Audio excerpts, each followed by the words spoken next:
In section 5.6, we're going to be looking at integrals involving exponential and logarithmic functions. We already know how to take the derivative and integral of an exponential function and also of a logarithmic function. All we're doing in this section is adding u substitution to the mix. And from 5.5, we already know u substitution. But some of these problems can get a little bit more complicated, so this gets its own section. Let's dive right into an example. In our first example, we're integrating e to the x times the square root of 1 plus e to the x. Remember, when we're picking a u for u substitution, what we want to do is gravitate towards finding the inside function, and that's going to be our u. In this case, 1 plus e to the x is inside the square root, so that's a good candidate for u. So let's let u equal 1 plus e to the x. Then, when I differentiate, on the left I have du dx. On the right, the derivative of 1 is 0, and the derivative of e to the x is e to the x. Multiplying both sides by dx, I get du equals e to the x dx. And we have an e to the x dx in the problem that we can replace now with a du. So our original integral is now equal to the integral of this function du. This function is a square root. I'm going to write it as a half power, and the inside is going to be a u. So we'll just write u to the half. Now that we've transformed everything from x's into u's, we're ready to integrate. I'm going to use the power rule. So we add 1 to the power, divide by the new power. Since the power is a fraction, I'm going to multiply by its reciprocal. And for our last step, we're going to substitute back. U is 1 plus e to the x. So we have 2/3 1 plus e to the x to the 3/2 plus a constant. Let's look at another example. This one is a definite integral, which doesn't change things by very much.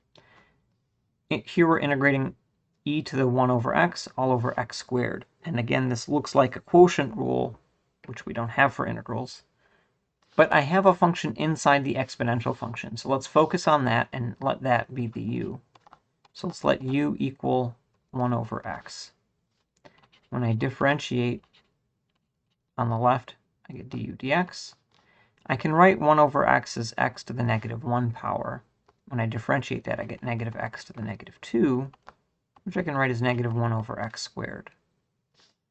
And I have a 1 over x squared times dx, so this is actually looking pretty good. I don't have a negative, so what we're going to do is multiply both sides by a negative 1 and a dx. So the dx's cancel. And on the left, I'll have negative du. On the right, the negatives multiply to give me just 1. And we'll have a 1 over x squared dx. So if I go ahead and rewrite my integral, this e to the 1 over x, I can think of, instead of dividing by x squared, as multiplying by 1 over x squared. And now this whole 1 over x squared dx is going to become a negative du. Since this is a definite integral, I'm also going to change the limits of integration over. When x is equal to 1, u is equal to 1 over 1, which is 1. When x is equal to 2, u is equal to 1 over 2. So my integral from 1 to 2 is going to become an integral from 1 to 1/2. The 1 over x is a u, so this is e to the u. And this 1 over x squared dx, we already said, is going to become a negative du. Okay, now we're ready to integrate. The negative hangs out. The integral of e to the u is e to the u. This is a definite integral. So I'm going to plug in the limits of integration here. So we have negative e to the 1/2 minus negative e to the 1.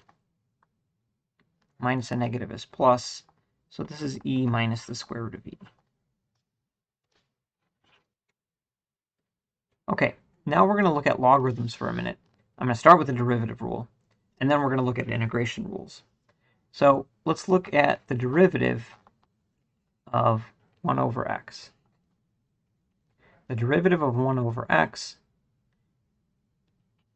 if I rewrite this as x to the negative 1 power, is negative x to the negative 2, which is negative 1 over x squared. When I differentiate 1 over x, I don't get a log. Let's look at the derivative of ln of x. That's 1 over x. If I take the derivative of ln of the opposite of x, using the chain rule, I'm going to get 1 over negative x times negative 1. So that's also 1 over x. Okay. So combining these two together, we get an integral rule. The integral of 1 over x dx is the natural log of the absolute value of x. What we're doing here is expanding our domain. If I take the derivative of natural log of x on its own, I get 1 over x. If I take the derivative of natural log of the opposite of x, I get the same thing. But these two don't overlap their domains at all. So when we go backwards, what we want to do is keep the biggest domain possible. And x and the opposite of x would be the same if they're inside an absolute value. Right? So this gives us an integration rule with the biggest possible domain. Okay, just out of curiosity, let's look at another derivative. I'm going to take the derivative of x ln of x minus x. I just picked that out of nowhere. We'll see what happens. Okay, when I differentiate this first piece, I have a product rule. So we have the derivative of x, which is 1, times ln of x, plus x times the derivative of ln of x, which is 1 over x. And then the derivative of negative x is negative 1. And when I simplify that, 1 times ln of x is ln of x. X times 1 over x is 1, minus 1. 1 minus 1 is 0, so we just have ln of x. So going backwards, if I were to integrate ln of x, this is what I would get.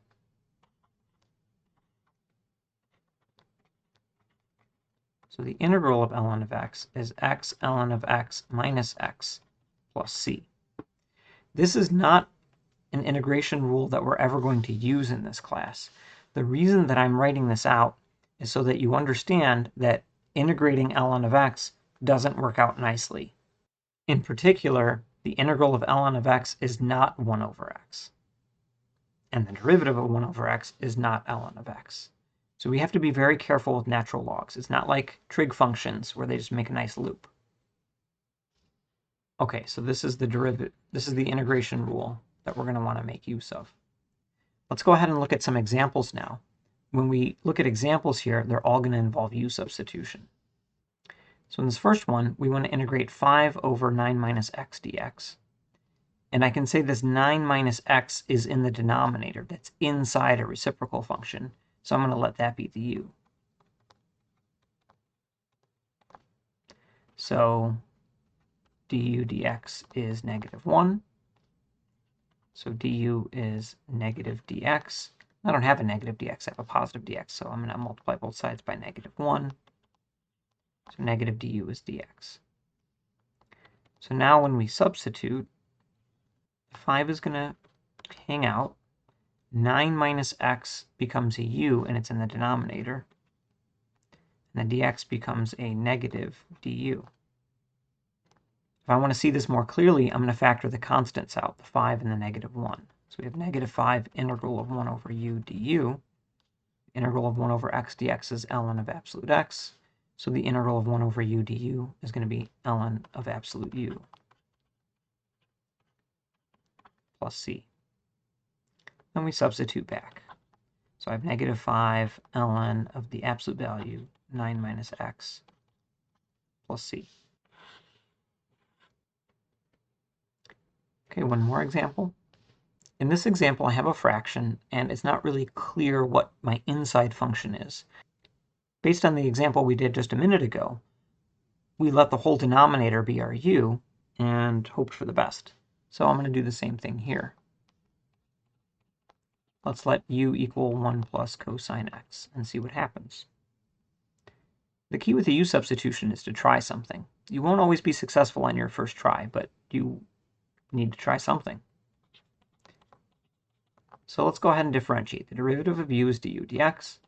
The derivative of 1 plus cosine x is 0 plus a negative sine x. Okay, so du is negative sine x dx. I have a sine x dx in the problem, so I'm just going to move the negative over. And we can replace our sine x dx with a negative du. And the 1 plus cosine x is just going to become a u. So we have 1 over u, we have a negative and a du.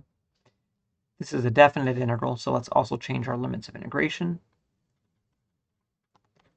When x is equal to 0, u is 1 plus cosine of 0. Cosine of 0 is 1, 1 plus 1 is 2. So this was an x value, this will be a u value. When x is equal to pi over 2, u is 1 plus cosine of pi over 2. Cosine of pi over 2 is 0. So when x is pi over 2, u is... So now when we go to write our integral, let's change our limits of integration. When x was 0, that corresponds to a u value of 2. When x was pi over 2, that corresponds to a u value of 1 plus 0, which is 1. The sine x dx becomes a negative du. And the 1 plus cosine x becomes a u in the denominator.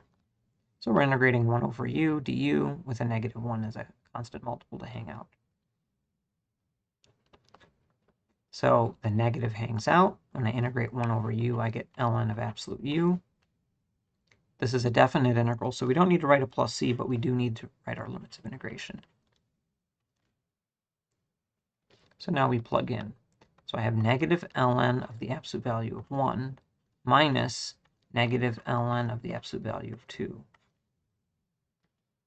Ln of 1 is 0, minus a negative is plus. Since 2 is positive, the absolute value of 2 is still 2. So this is just equal to ln of 2.